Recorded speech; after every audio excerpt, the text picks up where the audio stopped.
जी अस्सलाम वालेकुम, क्या हाल है सब लोग खैरियत से। आज मैं आपके साथ एक ऐसी स्टोरी शेयर करना चाहता हूँ जो ज़ाहिर है थोड़ी सी डिफरेंट है, लिहाजा आज का हमारा जो व्लॉग है वो थोड़ा सा मुख्तलिफ है। और ये जो मुख्तलिफ व्लॉग है वो इसलिए कर रहा हूँ कि शायद हो सकता है पाकिस्तान के अंदर किसी को ये सुन के या देख के शर्म आ जाए। आपने देखा होगा कि हॉलैंड के अंदर प्राइम मिनिस्टर था एक, और उसका टन्योर ख़त्म हुआ है, 14 साल के बाद टन्योर ख़त्म हुआ है। और उसने क्या किया है आप ज़रा मुलाहिज़ा कर लें। लेकिन उस तरफ जाने से पहले मेरी आपसे रिक्वेस्ट है कि आप इस चैनल को सब्सक्राइब ज़रूर कीजिएगा और ये जो बेल आइकन है उसको ज़रूर प्रेस करें ताकि नोटिफिकेशन आपको मिलता रहे। और यही वो सपोर्ट है, यही वो फेवर है जो आप हमारी कर सकते हैं। अस्सलाम वालेकुम नाज़रीन, मैं हूं फ़ारूक अब्बास, न्यूट्रल बाय जावेद चौधरी में। नाज़रीन, कुछ ऐसी अच्छी रिवायात होती हैं जिन्हें कॉपी करना चाहिए और कुछ ऐसी चीज़ें जिन्हें कॉपी नहीं करना चाहिए। माज़रत के साथ हमारे मुल्क में वो चीज़ें कॉपी होती हैं कि जो सिर्फ करप्शन में यूज़ हो सके, कुछ ऐसी चीज़ों में यूज़ हो सके जहां इंसान का इंडिविजुअल फ़ायदा हो सके। आज हम आपको एक ऐसी मिसाल बताने जा रहे हैं जो एक वज़ीर आज़म की मिसाल है। किसी मुल्क का वज़ीर आज़म है, उसने क्या किया अपने 14 साल इक़्तिदार के बाद, आपको डिटेल बताते हैं। हॉलैंड जो है उसको नीदरलैंड भी कहते हैं और यूरोप का बड़ा खूबसूरत सा मुल्क है, बड़ा छोटा सा मुल्क है। हमारी जो टोटल एक्सपोर्ट्स है उससे ज़्यादा एक्सपोर्ट्स वो फूलों के ज़रिए करके और पैसा कमा लेते हैं। यानी सिर्फ उन्होंने फूल उगा के पूरी दुनिया को सप्लाई करके वो उससे इतना ज़्यादा पैसा कमा रहे हैं जो पूरा पाकिस्तान मिल के नहीं कमा पा रहा। बल्कि आपको ये जान के हैरत होगी कि वहाँ सुबह जैसे यहाँ से फ़्लाइट चलती है ना पाकिस्तान से या पूरी दुनिया से, और फ़्लाइट्स उड़ती हैं और मुसाफिरों को लेके जाती हैं। हॉलैंड एक ऐसा मुल्क है दुनिया का जिसके अंदर फूलों की फ़्लाइट्स चलती हैं। सुबह पूरे एयरपोर्ट्स के ऊपर जहाज़ होते हैं, कैरियर्स होते हैं और उसके अंदर फूल लदे होते हैं। और वो लैटिन अमेरिका, फिर उसके बाद अफ्रीका के मुल्कों में, फिर अरब मुल्कों में, फिर ये साउथ ईस्ट एशिया की तरफ वो जहाज़ आते हैं। और फिर ये जो बड़े बड़े जो प्लाज़ास हैं और होटल्स हैं, फिर उसके बाद जो एलीट फैमिलीज़ हैं वो, और जो बड़ी फ्लावर शॉप्स हैं वहाँ पे वो फ्लावर्स सप्लाई होते हैं। तो आप ये जान के यकीनन हैरान होंगे कि दुनिया में ऐसे मुल्क भी हैं कि जो सुबह जिनके कैरियर्स फ़्लाइट्स जो हैं वो सिर्फ़ और सिर्फ फूल लेके जाती हैं पूरी दुनिया में। और इतना ज़्यादा अब उन्होंने इस बिज़नेस को इतना एक्सपेंड कर लिया है कि अफ्रीका के अंदर उन्होंने बहुत सारी जगह हासिल करके वहाँ पे भी फूल उगा लिए हैं जो हर मौसम में फूल उग सकते हैं। मसलन फूल के बारे में ये होता है ना कि अगर फ़र्ज़ करें ऑस्ट्रेलिया का एक मौसम है और पाकिस्तान का एक दूसरा मौसम है, तो अगर आपने गुलाब उगाना हो तो उसका एक सर्टन मौसम है, उस मौसम में होगा। तो उन्होंने इस तरह किया है कि गुलाब जो है एक पाकिस्तान के अंदर उगा लिया, फ़र्ज़ करो, वैसे पाकिस्तान की बारी आई नहीं है अभी और उसी टाइप का फूल जो उन्होंने ऑस्ट्रेलिया में उगा लिया। तो इस साइड से सप्लाई होता रहेगा। जब ये सीज़न ऑफ कर जाएगा तो वो न्यूजीलैंड और ऑस्ट्रेलिया से फूल आने शुरू हो जाएंगे। तो अब बहुत सारी जगहों पे उन्होंने फूल खरीद के, जगह खरीद के वहाँ पे फूल उगा लिए हैं। और है छोटा सा मुल्क है। जो एम्स्टरडैम है उसके बारे में ये कहते हैं कि वो किसी वक्त भी समंदर के अंदर गर्क हो सकता है, क्योंकि एम्स्टरडैम जो है वो नीचे है, समंदर का पानी ऊपर है। और उन्होंने इतने ज़्यादा बंद बांधे हुए हैं वहाँ पे कि वो समंदर का पानी जो है वो शहर के अंदर दाखिल नहीं होता इतना।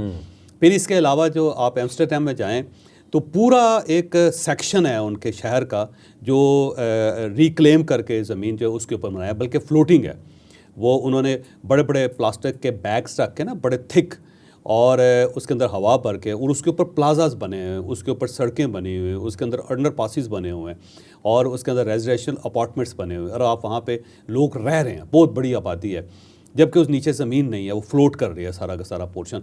इस कदर उन्होंने ये इनोवेशन किया। फ़िलिप्स उनकी एक बड़ी मशहूर कंपनी थी। और फ़िलिप्स जो है ना हॉलैंड की कंपनी है। और इसके साथ डेयरी में वो नंबर 1 है बाज़ुकात, और बाज़ुकात नंबर 2 हो जाते हैं। यानी कि दुनिया में 2 मुकाबले चल रहे हैं, नंबर 1 का, नंबर 2 का।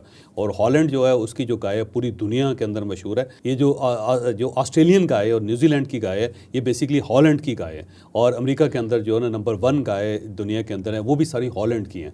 तो उन्हीं को क्रॉस कर करके नई जनरेशन्स और नई ब्रीड्स पैदा की गई। उनका जो प्राइम मिनिस्टर था जो 2 जुलाई को रुखसत हुआ, उसका नाम था मार्क रूट। ये 14 साल प्राइम मिनिस्टर रहा। 2010 में ये प्राइम मिनिस्टर बना था और उसके बाद फिर अब 2 दिन पहले ये रुखसत हुआ है और उसकी जगह नया उनका प्राइम मिनिस्टर आ गया। अब वो जो तस्वीरें दिखाई गई और जो उसके अंदर फिल्म दिखाई गई वो ये था कि वो पूरा सूट पहना हुआ था, वो आया और उसने, और पुराना उनका पैलेस है। ये याद रखें कि हॉलैंड के अंदर बड़े पुराने पैलेसेस हैं। और एक पैलेस तो शायद आपको ये जान के हैरत होगी कि जो उनकी मलका थी उसने राना लियाकत अली, जो हमारे लियाकत अली खान साहब की बेगम थी, और जब लियाकत अली खान साहब का इंतकाल हुआ या उनको शहीद किया गया था, तो राना लियाकत जो उनकी ज़ाहिर बेगम थी, उनके पास पूरे पाकिस्तान में रहने के लिए जगह नहीं थी, कोई घर नहीं था। ठीक है। और इस वजह से गवर्नमेंट ने उन्हें एम्बेसडर बना दिया कि वो बाहर रहें और अपने बच्चों की तालीम पूरी कर सकें और उनको रहने के लिए जगह मिल सके। तो उन्हें हॉलैंड का, नीदरलैंड का एम्बेसडर बनाया गया। तो नीदरलैंड की एम्बेसडर थी, वो पहली एम्बेसडर थी पाकिस्तान की वहाँ पे। ठीक है। तो वहाँ जो उस ज़माने में मलका थी, उनके साथ उनकी बड़ी दोस्ती हो गई और ये दोनों ब्रिज खेलती थी, जो ताश की एक गेम है। ठीक है। तो उसने ये देखा कि पाकिस्तान की एम्बेसी जो है ना, वो बड़े छोटे से इलाके में बनी हुई अच्छी नहीं है, और वो इतनी ज़्यादा इंस्पायर हो गई राना लियाकत, क्योंकि बहुत ज़्यादा हाईली क्वालिफाइड खातून थी, वो प्रोफेसर भी थी, वो पढ़ाती भी थी। और दूसरा ये है कि जो लियाकत अली खान साहब थे वो करनाल के नवाब थे, लेकिन उस बंदे का कमाल देखेंगे, पाकिस्तान में 1 इंच ज़मीन नहीं ली थी उसने पूरी रियासत के बदले में। ठीक है। और उसकी बेगम के पास रहने के लिए जगह नहीं थी, तो वो बड़ी मुतासर हुई उसने। तो एक बार ब्रिज की गेम में उसने अपना एक पैलेस हार दिया, उसने पैलेस सेक्रीफाइस कर दिया। वो हार के उसने कहा, शर्त लगाई कि जी मैं पैलेस की शर्त लगाती हूँ तुम्हारे साथ। ठीक है। तो वो बेगम राना वो जीत गई, तो पूरा पैलेस मलका ने बेगम राना लियाकत को दे दिया। तो उन्होंने कहा कि मैं तो एम्बेसडर हूँ, मैं तो ये नहीं ले सकती। तो उसने कहा ये तुम्हारा काम है कि तुम रखो ना रखो, बहरहाल मैंने तुम्हें दे दिया। तो फिर उसको उन्होंने, बेगम राना लियाकत अली ने उसको ऑफिशियल रेजिडेंस बना दी एम्बेसडर की। हमारा एम्बेसडर आज भी उस पैलेस में रहता है। अच्छा। और वो बेगम राना लियाकत को ब्रिज की गेम के अंदर मलका ने गिफ्ट कर दिया था इस तरह। और बेगम राना लियाकत ने ये पाकिस्तान को गिफ्ट कर ये पाकिस्तान को गिफ्ट कर दिया था उसके बाद। और जब वो वहाँ से वापस आई थी, फिर भी पाकिस्तान में रहने के लिए जगह नहीं थी। फिर उन्हें सिंध यूनिवर्सिटी का वाइस चांसलर बनाया गया था, ताकि वो उनकी अकोमोडेशन का बंदोबस्त किया जा सके। तो इतने बड़े लोग थे। बहरहाल हॉलैंड जो है ये बड़ा दिलचस्प मुल्क है। इसके अंदर इसकी जो आबादी है वो 1,78,00,000 है, और जो साइकिल्स हैं वो 3 करोड़ हैं वहाँ पे। तो हर आदमी जो है उसके पास एवरेज 2 साइकिल्स हैं। तो वहाँ पे लोग जो है साइकिल चलाना पसंद करते हैं। तो ये जो प्राइम मिनिस्टर थे ये खुद साइकिलिस्ट हैं, वो उसी तरह जैसे आम आदमी साइकिल चलाता है तो वो भी साइकिल चलाते हैं। और जब वो प्राइम मिनिस्टर बने थे तो उस वक्त साइकिल पे आए थे, और जब परसों जब वो उन्होंने अपना टेन्योर ख़त्म किया तो वो साइकिल पे वापस गए। जो पूरी दुनिया ने मंजर देखा, वो आए। और जो उनका प्राइम मिनिस्टर हाउस है वो भी आपने देखा होगा कि पैलेस के अंदर है, वो भी क्योंकि पैलेसेस बहुत ज़्यादा हैं।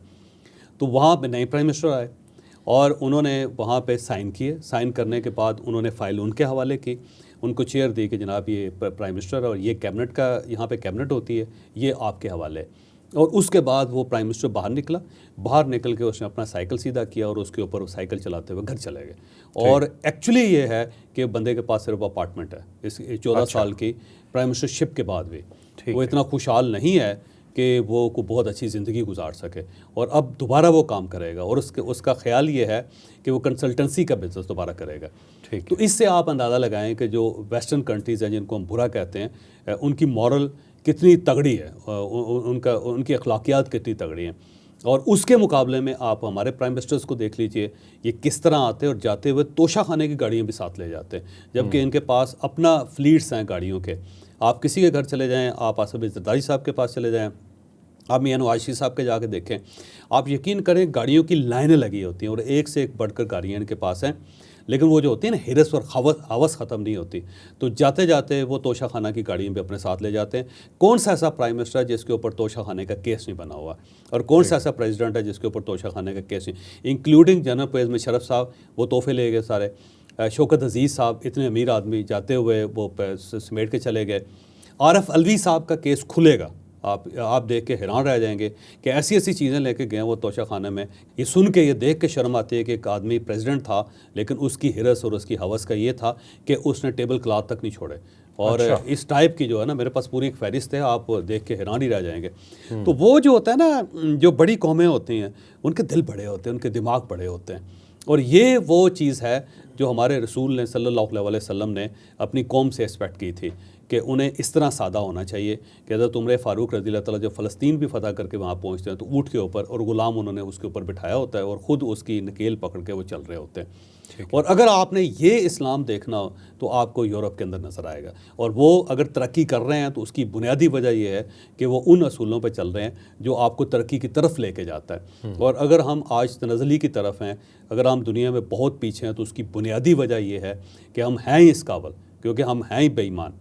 तो जब लोग बेईमान होंगे और नेगेटिव होंगे तो कुदरत उनके ऊपर क्या मेहरबानी करेगी। तो मेरा ख्याल ये है कि इस साइकिल की तस्वीर को प्राइम मिनिस्टर साहब को अपने घर के अंदर भी लगाना चाहिए, और साथ साथ अपने प्राइम मिनिस्टर हाउस के अंदर भी लगाना चाहिए, बल्कि परमानेंट लगा देना चाहिए और कायदे-ए-आज़म की तस्वीर के नीचे लगा देना चाहिए, ताकि हो सकता है इसी से किसी को शर्म आ जाए। नाजरीन, आपने स्टोरी यकीनन मुलाहिज़ा की, जावेद चौधरी साहब ने इसकी पूरी डिटेल आपको बताई, हॉलैंड की डिटेल आपने सुनी।